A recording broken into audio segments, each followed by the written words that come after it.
Hallelujah. ക്രൂശിക്കപ്പെട്ട ഒരു വ്യക്തിക്ക് അവൻ്റേതായ പ്ലാനൊന്നും പിന്നെ നടക്കുകയില്ല. നടക്കുമോ? ആണി കൊണ്ട് തറയ്ക്കപ്പെട്ട് ക്രൂശിൽ കിടക്കുന്ന ഒരു വ്യക്തിക്ക് അവൻ്റെ പ്ലാനൊന്നും നടക്കത്തില്ല. ദൈവിക പ്ലാനിന് വിധേയപ്പെടുന്നു, ക്രിസ്തുവിൻ്റെ ഹിതത്തിന് കീഴ്പ്പെടുന്നു. അതാണ് ക്രൂശിക്കപ്പെട്ട ഒരു ക്രിസ്ത്യാനിയിൽ നിന്നും കർത്താവ് ഇച്ഛിക്കുന്നത്. നാം കർത്താവിൻ്റെ ഹിതത്തിന് മുന്നേറുവാൻ തയ്യാറാകണം.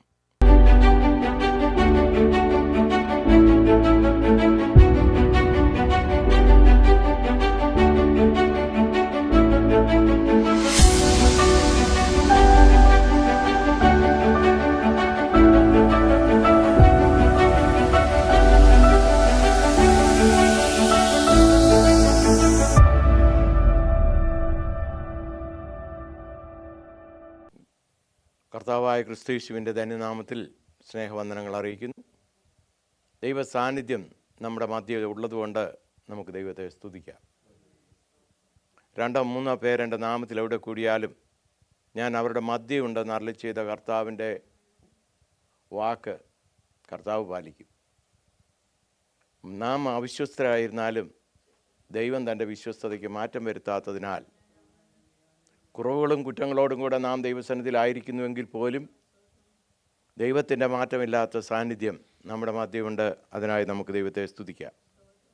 ഇന്നത്തെ വചന ധ്യാനത്തിനായിട്ട് ലൂക്കോസിൻ്റെ സുവിശേഷം ചാപ്റ്റർ 14, ലൂക്ക് ചാപ്റ്റർ 14 വേഴ്സ് 25-27. ലൂക്കോസിൻ്റെ സുവിശേഷം 14-ാം അധ്യായം 25-27 വരെയുള്ള വാക്യങ്ങൾ ഞാൻ വായിക്കുന്നു.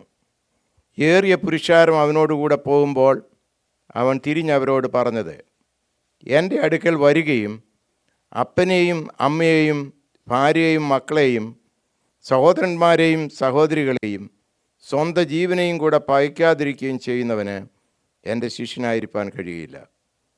തൻ്റെ ക്രൂശ് എടുത്തുകൊണ്ട് എൻ്റെ പിന്നാലെ വരാത്തവനും എൻ്റെ ശിഷ്യനായിരിക്കാൻ കഴിയില്ല. Price the Lord. ഇത് വലിയ പുരുഷാരം തന്നെ പിൻപറ്റുമ്പോഴാണ് യേശു ഈ കാര്യം പറയുന്നത്. യേശുവിൻ്റെ പിന്നാലെ ഫോളോ ചെയ്യുന്നവരുടെ ജനസംഖ്യ വളരെ കൂടുതലായിരുന്നു. നമുക്കറിയാം, ഏതാണ്ട് 5000 പുരുഷന്മാർ ഒരു ദിവസം കർത്താവിൻ്റെ മെസ്സേജ് കേൾക്കുന്നവർക്ക് 5 അപ്പവും 2 മീനും കൊണ്ട് പോഷിപ്പിച്ച കഥയൊക്കെ നമുക്കറിയാം. പുരുഷന്മാരുടെ പേര് മാത്രം, നമ്പർ മാത്രമേ അവിടെ പറയുന്നുള്ളൂ. 5000 പുരുഷന്മാർ, സ്ത്രീകളുണ്ട്, കുഞ്ഞുങ്ങളുണ്ട്.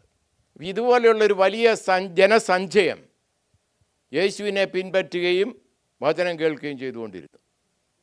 ഇതുപോലെയുള്ള ഒരു ജനസഞ്ചയം തന്നെ പിൻപറ്റുന്ന അളവിലാണ് ഗിരിപ്രഭാഷണവും നടത്തുന്നത്. ശിഷ്യന്മാർ തൻ്റെ ചുറ്റുമുള്ളപ്പോൾ തന്നെ ഒരു വലിയ ജനസമൂഹം അതിന് താഴെയായിട്ട് അവിടെ ഉണ്ട്.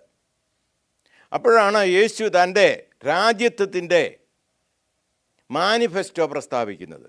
ആത്മാവിൽ ദരിദ്രരായവർ ഭാഗ്യവാന്മാർ എന്ന് തുടങ്ങിയ പ്രഭാഷണം. നമ്മൾ പഴയ നിയമം വായിച്ചാൽ യേശുവിൻ്റെ ഗിരിപ്രഭാഷണത്തെ പോലെയുള്ള ഒന്ന് കേൾക്കാൻ കഴിയത്തില്ല. അവിടെ പല്ലിന് പകരം പല്ല്, കണ്ണിന് പകരം കണ്ണ് എന്നിത്യാദിയുള്ള പഠിപ്പിക്കലുള്ളപ്പോൾ യേശു പറയുന്നത്, നിങ്ങളെ ഉപദ്രവിക്കുന്നവർക്ക് വേണ്ടി പ്രാർത്ഥിപ്പീൻ, നിങ്ങളുടെ ഒരു കണ്ണെണ്ണം തടിച്ചാൽ മറ്റേ കണ്ണം കൂടെ തിരിച്ചു കാണിപ്പീൻ എന്ന് പറയുന്നു. അപ്പോൾ നമുക്ക് തോന്നും ഇതെന്തൊരു വ്യത്യസ്തമായ രീതിയാണ്. Price the Lord. എന്നാൽ കർത്താവ് രാജ്യം ഈ ഭൂമിയിൽ സ്ഥാപിച്ച് രാജ്യത്തെ ഭരിക്കുമ്പോൾ അതിൻ്റെ കോൺസ്റ്റിറ്റ്യൂഷൻ എങ്ങനെയായിരിക്കുമെന്നുള്ളതാണ് മത്തായിയുടെ സുവിശേഷം 5, 6, 7 ഈ 3 അധ്യായങ്ങളിലൂടെ ഗിരിപ്രഭാഷണത്തിലൂടെ യേശു പറയുന്നത്. അതത്ര ഈസി ആയിട്ടൊരു കാര്യമല്ല. മനുഷ്യരുടെ വാക്കുകൾക്ക് ഇത് ബൈബിളിലുള്ളത് കൊണ്ട് നമ്മളത് വായിക്കും, പറയും. എന്നാൽ ഒരു രാജാവ്, ഈ ഭൂമിയിലുള്ള ഒരു രാജാവിന് അത് പറയാൻ കഴിയത്തില്ല. അത് ദൈവിക ഹൃദയത്തിൽ നിന്ന് ദൈവത്തിന് മാത്രം ഉര ചെയ്യുവാൻ കഴിയുന്ന ശുദ്ധിയാർന്ന അവസ്ഥയാണ് ഈ ഗിരിപ്രഭാഷണത്തിൽ കർത്താവ് പറഞ്ഞിരിക്കുന്നത്. അതുപോലെ തന്നെ ഇവിടെ വലിയൊരു ജനസമൂഹം തന്നെ പിൻപറ്റുമ്പോൾ യേശു തിരിഞ്ഞു അവരോട് പറയുകയാണ്, നിങ്ങൾ എന്നെ പിൻപറ്റുന്നു. പലപ്പോഴും യേശു പറഞ്ഞിട്ടുണ്ട്, കം അൺടു മീ, നിങ്ങൾ എൻ്റെ അടുക്കലേക്ക് വരുവീൻ, ഞാൻ നിങ്ങളെ ആശ്വസിപ്പിക്കും. എന്നാൽ വന്നവരോട് കർത്താവ് പറയുന്നത് ഒന്നുണ്ട്, come after me. Come after me എന്ന് പറയുന്നത് കം അൺടു മീ എന്ന് പറയുന്നതിനേക്കാൾ വ്യത്യസ്തമാണ്. അധ്വാനിക്കുന്നവരും ഭാരം ചുമക്കുന്നവരുമായ ജനതയോട് കർത്താവ് പറഞ്ഞു, കം അൺടു മീ. എന്നാൽ വന്ന് തൻ്റെ വചനം ശ്രവിച്ചവരോട് കർത്താവിന് പറയാനുള്ളത്, come after me. That means you follow me. നിങ്ങൾ എൻ്റെ ശിഷ്യരാകണമെന്നുള്ള ശിഷ്യത്വത്തിൻ്റെ ഉപദേശമാണ് അവിടെ പ്രസ്താവിക്കുന്നത്. എന്ന് പറഞ്ഞാൽ ഒരു ക്രിസ്ത്യാനി ഒരു ശിഷ്യനാകേണ്ടത് അനിവാര്യമാണ്.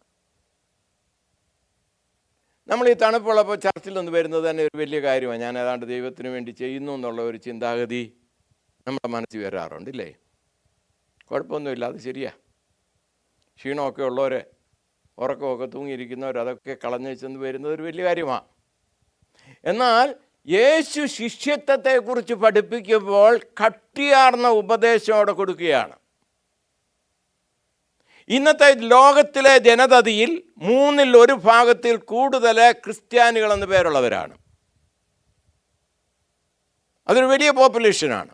1/3 കൂടുതൽ ലോകത്തിലെ ജനസഞ്ചയം ക്രിസ്ത്യാനികളാണ്. അതൊരു വലിയ കാര്യമാണ്. ബട്ട് ഇതിൽ എത്ര പേര് ക്രിസ്തുവിൻ്റെ ഫോളോവേഴ്സ് ആയിട്ടുണ്ട്, ഡിസൈപ്പിൾസ് ആയിട്ടുണ്ട്? ഈ ഡിസൈപ്പിൾസിന് വേണ്ട ചില സവിശേഷതകളെക്കുറിച്ചാണ് ഈ അധ്യായത്തിൻ്റെ തുടർന്നുള്ള ഭാഗങ്ങളിൽ നാം കാണുന്നത്. അവിടെ പറയുകയാണ്, എൻ്റെ അടുക്കൽ വരികയും അപ്പനെയും അമ്മയെയും ഭാര്യയെയും മക്കളെയും സഹോദരന്മാരെയും സഹോദരികളെയും സ്വന്തം ജീവനെ തന്നെയും പകയ്ക്കാതിരിക്കുകയും ചെയ്യുന്നവന് എൻ്റെ ശിഷ്യനായിരിക്കാൻ കഴിയില്ല. മത്തായിയുടെ സുവിശേഷം 6:24 നാം കാണുന്നുണ്ട്, 2 യജമാനന്മാരെ സേവിപ്പാൻ ഒരുത്തിനും കഴിയത്തില്ല. ആശയപരമായ വ്യതിയാനവും വ്യത്യാസമുള്ള 2 യജമാനന്മാരാ. അവരെ ഒരുപോലെ പ്ലീസ് ചെയ്യാൻ ഒരാൾക്ക് കഴിയത്തില്ല.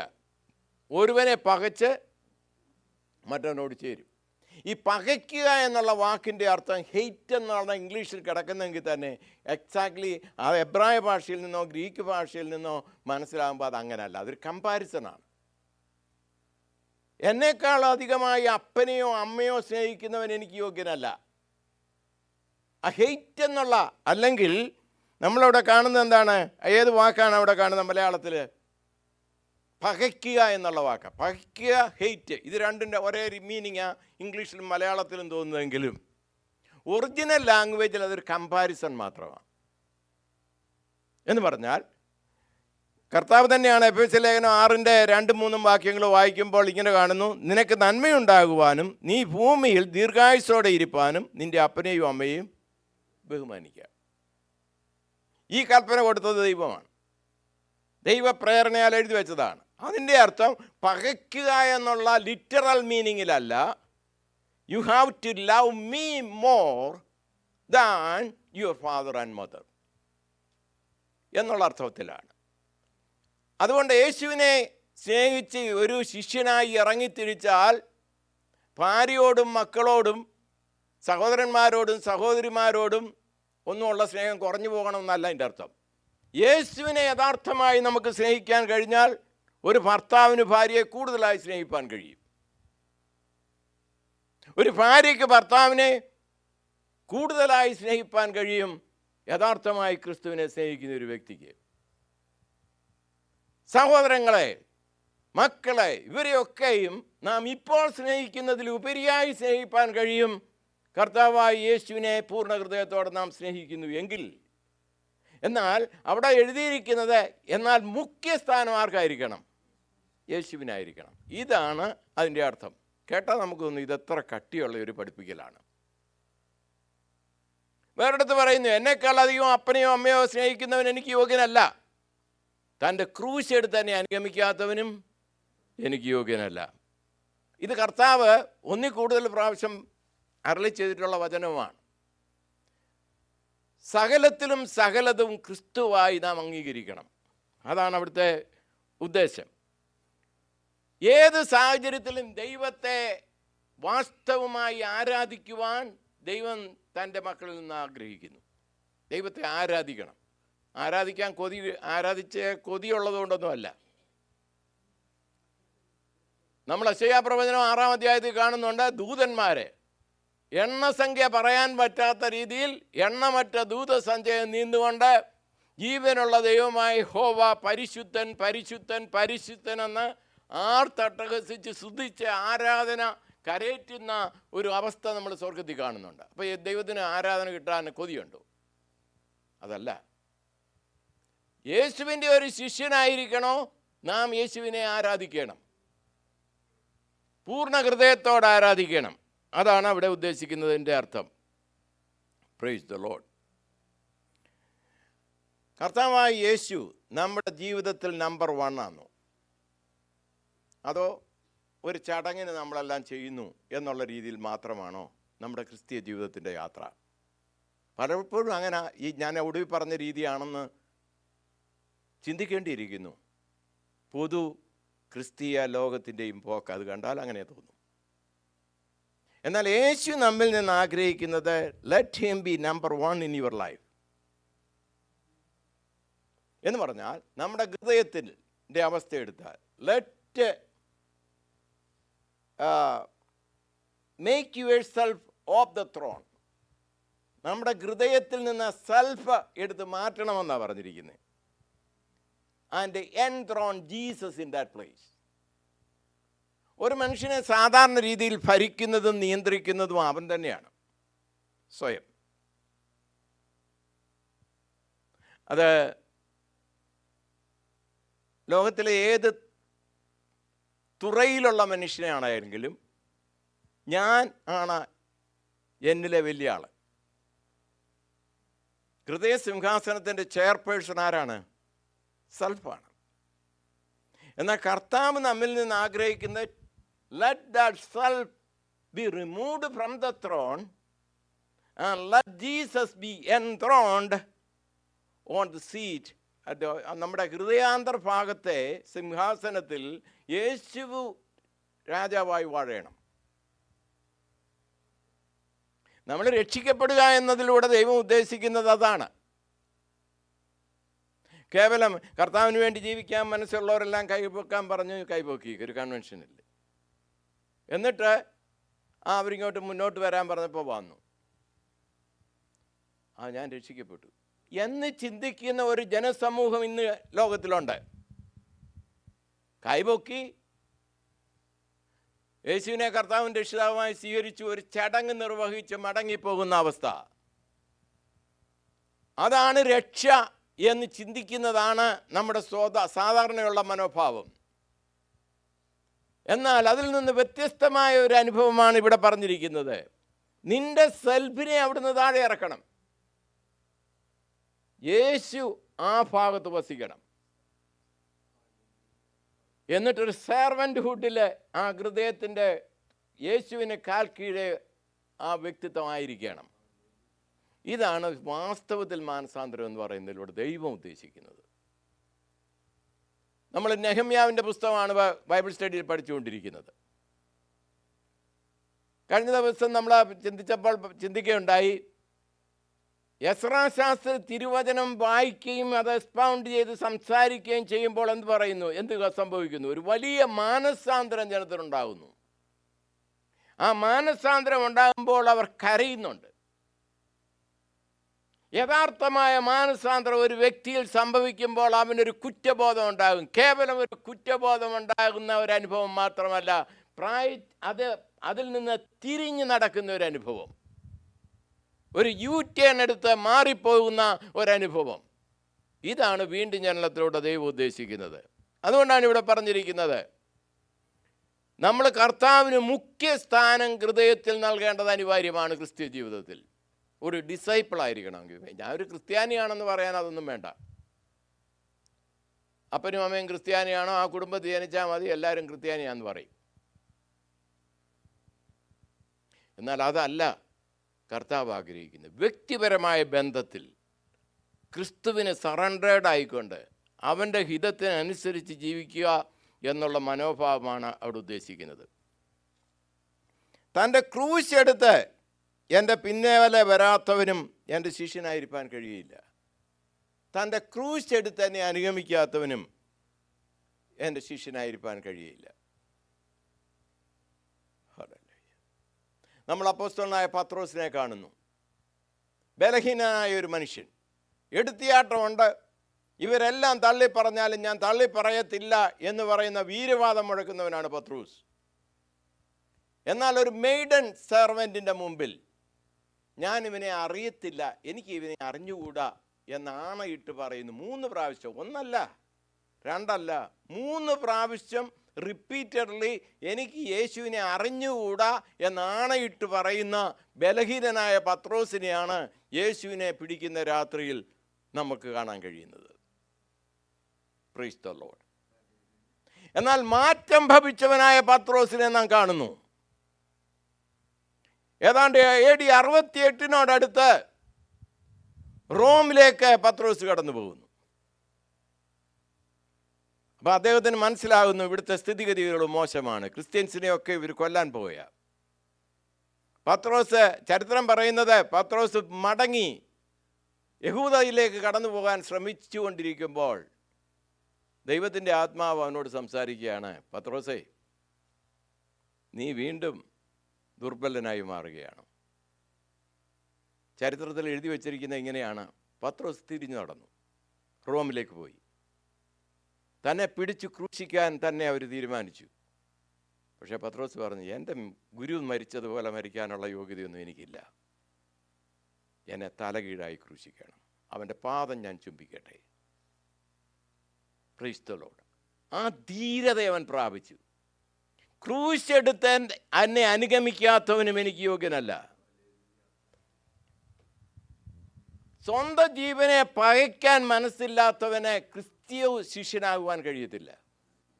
ക്രിസ്ത്യാനി എന്ന് പറയാം പേര്, ആ കുടുംബത്തിൽ ജനിച്ചതുകൊണ്ട്. ഒരു ക്രിസ്തീയ ശിഷ്യനായി മാറുമ്പോൾ അത് വ്യത്യസ്തമാണ്.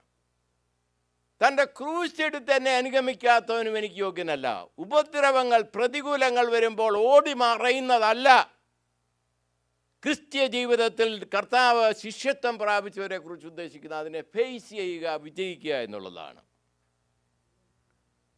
ക്രൂശിതനാകുന്ന ഒരു വ്യക്തിയുടെ പ്രത്യേകത എന്താണ്? ക്രൂശിക്കപ്പെട്ട ഒരു വ്യക്തിക്ക് മുന്നിലോട്ട് മാത്രമേ ദർശനമുള്ളൂ, അവൻ്റെ പുറകുവശം അവന് കാണത്തില്ല, അവൻ ക്രൂശിൽ കിടക്കുക എന്ന് പറയുന്നത് പോലെ തന്നെ ക്രിസ്തുവിനോട് കൂടെ ക്രൂശിക്കപ്പെട്ട അനുഭവത്തിലായിരിക്കുന്ന ഒരു വ്യക്തിക്ക് മുൻപോട്ട് മാത്രം തൻ്റെ ദർശനം ഫോക്കസ് ചെയ്യുവാനിടയാവുന്നു. Praise the lord. അവന് പിന്നോട്ടം മാറുവാൻ പറ്റത്തില്ല, നോ ടേണിംഗ് ബാക്ക്. അപ്പോൾ ക്രിസ്തു ശിഷ്യൻ മുന്നോട്ട് മുന്നേറുന്നവനാണ്, പുറകോട്ട് പോകുന്നവനല്ല. പ്രതികൂലങ്ങളുടെ മധ്യേ തിരിഞ്ഞോടുന്നവനല്ല ഒരു യഥാർത്ഥ കർത്താവിൻ്റെ ഫോളോവർ ആയിരിക്കേണ്ടത്.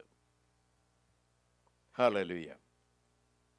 ക്രൂശിക്കപ്പെട്ട ഒരു വ്യക്തിക്ക് അവൻ്റേതായ പ്ലാനൊന്നും പിന്നെ നടക്കുകയില്ല. നടക്കൂ?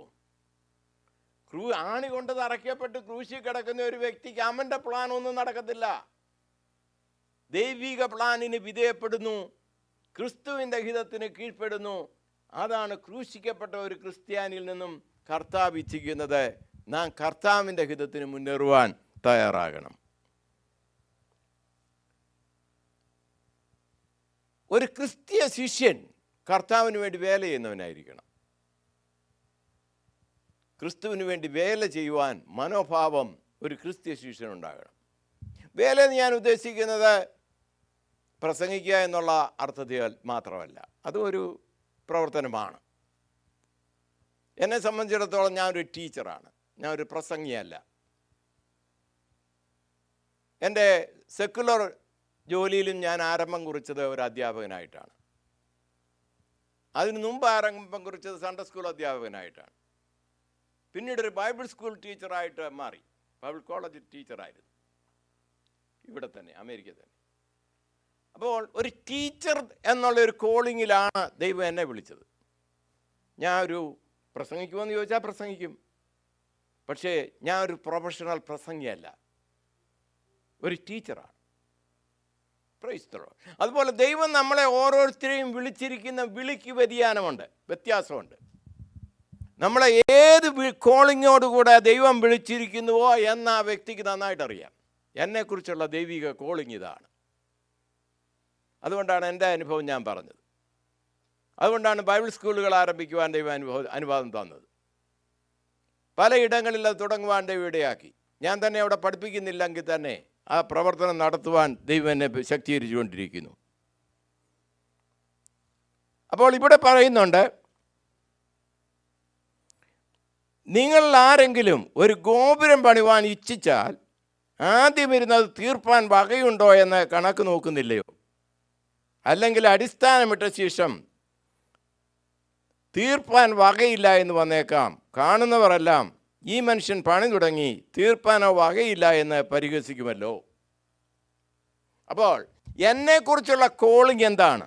ഏത് പ്രവൃത്തിയാണ് ഞാൻ കർത്താവിന് വേണ്ടി ചെയ്യേണ്ടത്? ആ ഒരു ദർശനം പ്രാർത്ഥിച്ച് ദൈവത്തിങ്കൽ നിന്ന് പ്രാപിച്ച ശേഷം ആ വിഷയത്തിൽ മുന്നേറുവാൻ ഓരോ വിശ്വാസിയെയും കുറിച്ച് ദൈവം ആഗ്രഹിക്കുന്നു. കേവലം പേരിനൊരു ക്രിസ്ത്യാനി എന്നുള്ള പേരല്ല, ഒരു ക്രിസ്തു ശിഷ്യനായിരിക്കാൻ എല്ലാ ദൈവ കുഞ്ഞുങ്ങളെക്കുറിച്ചും ദൈവം ആഗ്രഹിക്കുന്നു. Price the Lord. അപ്പോൾ കർത്താവ് നമ്മെ വിളിച്ച വിളിക്ക് യോഗ്യമാമണം അവൻ്റെ ശുശ്രൂഷയിൽ മുന്നേറുവാൻ ദൈവം നമ്മെക്കുറിച്ച് ആഗ്രഹിക്കുന്നു. ഒരു പ്രവൃത്തി തുടങ്ങിയാൽ അത് അവസാനിപ്പിക്കണം. നമ്മളൊരു നല്ല പ്രവൃത്തി ആരംഭിച്ചാൽ അതിൻ്റെ അന്ത്യം വരെ അതിനെ നിലനിർത്തുവാൻ ദൈവത്തിന് മനസ്സുണ്ട്. ദൈവം അതിനെ എംപവർ ചെയ്യും, ശക്തീകരിക്കും, സഹായിക്കും. ഇടയ്ക്ക് പരാജയം തോന്നുന്നു എന്ന് തോന്നാവുന്ന അവസ്ഥകൾ വരാം. എന്നാൽ അതിൽ ഭയചകിതരായി പിന്നോട്ടിരിക്കാനല്ല, ദൈവാത്മാവിൻ്റെ ശക്തിയോടും എൻകറേജ്മെൻറ്റോടും കൂടെ മുന്നേറുവാൻ ദൈവം നമ്മെക്കുറിച്ച് ആഗ്രഹിക്കുന്നു. നമ്മൾ ദാവീദിൻ്റെ ഒരു സങ്കീർത്തനമാണ് ഇന്ന് കേട്ടത്. എന്നാൽ ഒരു പ്രാവശ്യം ദാവീദിൻ്റെ കൂടെയുള്ള 600 യോദ്ധാക്കളും ദാവീദിനെതിരെ വാളെടുക്കുന്നുണ്ട്. തൻ്റെ ബലം ഒട്ടും ഇല്ലാതെയായി. താൻ നിലവിളിക്കുന്ന അനുഭവം, ഇനി കരയാൻ വയ്യ എന്നുള്ള അവസ്ഥയിൽ കരച്ചിലിൻ്റെ മൂർത്തി അദ്ദേഹം പൂർണ്ണമായിട്ട് കരഞ്ഞ് ബലഹീനനായി തീർന്നു. എന്നാൽ അവിടെ എഴുതിയിട്ടുണ്ടൊരു വാക്യം, അവൻ ദൈവത്തിൽ ബലപ്പെട്ടു, തന്നെത്താൻ ശക്തീകരിച്ചു. നമ്മൾ പലപ്പോഴും ബലഹീനമാകുന്ന അവസ്ഥകൾ ഉണ്ടാകാം, ഒരു രീതിയിൽ അല്ലെങ്കിൽ മറ്റൊരു രീതിയിൽ. എന്നാൽ ആ അവസ്ഥയിൽ ദൈവത്തോട് സഹിത്വം ചോദിച്ചു വാങ്ങിക്കൊണ്ട് എൻ്റെ കർത്താവ് കൂടെയുണ്ടെന്നുള്ള ഉത്ബോധത്തോടുകൂടി ആ ബലഹീനതയിൽ ശക്തി പ്രാപിപ്പാൻ ദൈവം നമ്മെക്കുറിച്ച് ആഗ്രഹിക്കുന്നു. അങ്ങനെ മുന്നേറുവാൻ ദൈവം നമ്മെക്കുറിച്ച് ആഗ്രഹിക്കുന്നു. Price the Lord. ഒരു വിശ്വാസിക്കൊരു പോരാട്ടമുണ്ട്. പോരാട്ടമില്ലാത്ത ജീവിതമല്ല ക്രിസ്തീയ ജീവിതം. നമ്മൾ പഴയ നിയമത്തിൽ യുദ്ധങ്ങളെക്കുറിച്ച് കാണുന്നുണ്ട്. പലസ്തീനുകളോട് യുദ്ധം, അമോര്യരോട് യുദ്ധം, അസീറിയൻസിനോട് യുദ്ധം, ഇതെല്ലാം നമ്മൾ ബൈബിളിൽ കാണുന്നുണ്ട് പഴയ കാലത്ത്. ഈ കാലത്ത് അത് പിന്നെയും കണ്ടുകൊണ്ടിരിക്കുക. എന്നാൽ അപ്പോസ്തലൻ നമ്മെ ഉത്ബോധിപ്പിക്കുന്ന ഒരു കാര്യമുണ്ട്. നിങ്ങൾക്ക് പോരാട്ടമുള്ളത് ജഡരക്തങ്ങളോടല്ല. ഒരു ക്രിസ്തു ഭക്തന്, ക്രിസ്തു ശിഷ്യൻ്റെ പോരാട്ടം ജഡരക്തങ്ങളോടല്ല. അത് വാഴ്ചകളോടാണ്, അധികാരങ്ങളോടാണ്, സ്വർലോകങ്ങളിലെ ദുഷ്ടാത്മസേനയോടാണ് എന്ന് ദൈവവചനം പറയുന്നു. അപ്പം നമ്മൾ ഇത് ചിന്തിക്കുക, എടാ ഒരു മനുഷ്യനോട് തിരിഞ്ഞ് ഫൈറ്റ് ചെയ്യാനുള്ള കെപ്പ് പോലും നമുക്കില്ല. പിന്നെ ഈ പറഞ്ഞ അധികാരങ്ങളോടെ ഞാൻ എങ്ങനെ ഫൈറ്റ് ചെയ്യും എന്ന് കൺഫ്യൂസ്ഡ് ആകാൻ സാധ്യതയുണ്ട്. കർത്താവാണ് പറയുന്നത്, ലോകാവസാനത്തോളം എല്ലാ നാളും ഞാൻ നിങ്ങളോടുകൂടെ ഉണ്ട്, ആകയാൽ ഭയപ്പെടേണ്ട, ആകയാൽ നിങ്ങൾ എൻ്റെ സാക്ഷികളാകണമെന്ന് കൽപ്പിച്ച കർത്താവ് പറയുന്നു, ഞാൻ നിങ്ങളെ ഒരിക്കലും അനാഥരായി വിടുകയില്ല, എല്ലാ നാളും നിങ്ങളോട് കൂടെ ഇരിക്കും. അതാണ് കർത്താവിന് നമ്മളോട് പറയാനുള്ളത്. റോമാലേഖനം 8:31 പൗലോസ് അപ്പോസ്തലൻ പ്രസ്താവിക്കുന്ന ഒരു വേദഭാഗമുണ്ട്. പൗലോസ് അപ്പോസ്തലന് പ്രതികൂലങ്ങളുണ്ട്, അദ്ദേഹത്തിൻ്റെ കഷ്ടതകൾ വലുതായിരുന്നു. എന്നാൽ പൗലോസ് അപ്പോസ്തലൻ ചോദിക്കുന്ന ഒരു ചോദ്യം, ദൈവം നമുക്ക് അനുകൂലമെങ്കിൽ പ്രതികൂലമാരെ?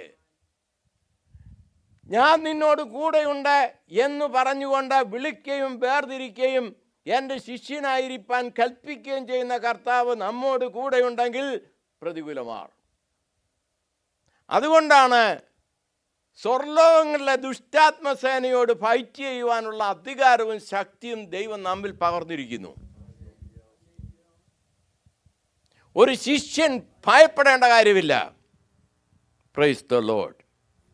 ഒരു ഭയചകിതനായിത്തീരുന്ന യോദ്ധാവായിട്ടല്ല കർത്താവ് ഒരു ശിഷ്യനെ കാണുന്നത്. Price the Lord.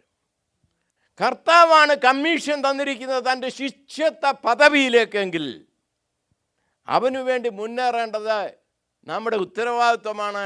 ശക്തീകരിക്കുന്നവൻ ദൈവമാണ്. Price the Lord. ഭയചകിതരാകേണ്ട കാര്യമില്ല. ഒരിക്കൽ ഒരു ജനറൽ പറയുകയുണ്ടായി, സെക്കൻഡ് വേൾഡ് വാറിൽ, in war there is no substitution for victory. വിക്ടറിക്ക് വേണ്ടിയാണ് ഒരു യോദ്ധാവ് പോരാടേണ്ടത്, തോൽക്കാനല്ല, കോംപ്രമൈസിന് വേണ്ടിയല്ല. മുന്നേറേണ്ടതിനും വിജയിക്കേണ്ടതിനും വേണ്ടിയാണ് നമ്മെ ദൈവം വിളിച്ചിരിക്കുന്നത്. ഹല്ലേലൂയ. ഒരു ഡിസൈപ്പിൾ എപ്പോഴും കർത്താവിനെ വിറ്റ്നസ് ചെയ്യുന്നവനായിരിക്കണം. അത് പത്മോസിലെ ഐസൊലേറ്റഡ് ആയിട്ടുള്ള സ്ഥലത്തിട്ടാലും എവിടെ ഏത് സാഹചര്യത്തിൽ കിടക്കേണ്ടി വന്നാലും പോകേണ്ടി വന്നാലും കർത്താവിൻ്റെ സാക്ഷ്യം വഹിപ്പാൻ ഒരു ഭക്തനിടയാകട്ടെ. നമ്മൾ കഴിഞ്ഞ ദിവസങ്ങളിലൊക്കെ പഠിച്ചുകൊണ്ടിരുന്ന അപ്പോസ്തല പ്രവൃത്തിയാണ്. അവിടെ നമ്മൾ കണ്ടു പൗലോസ് തടവിൽ കിടക്കുകയാണ്. എന്നാൽ തടവിൽ കിടക്കുമ്പോഴും താൻ കർത്താവിൻ്റെ സാക്ഷ്യം വഹിക്കുന്നു.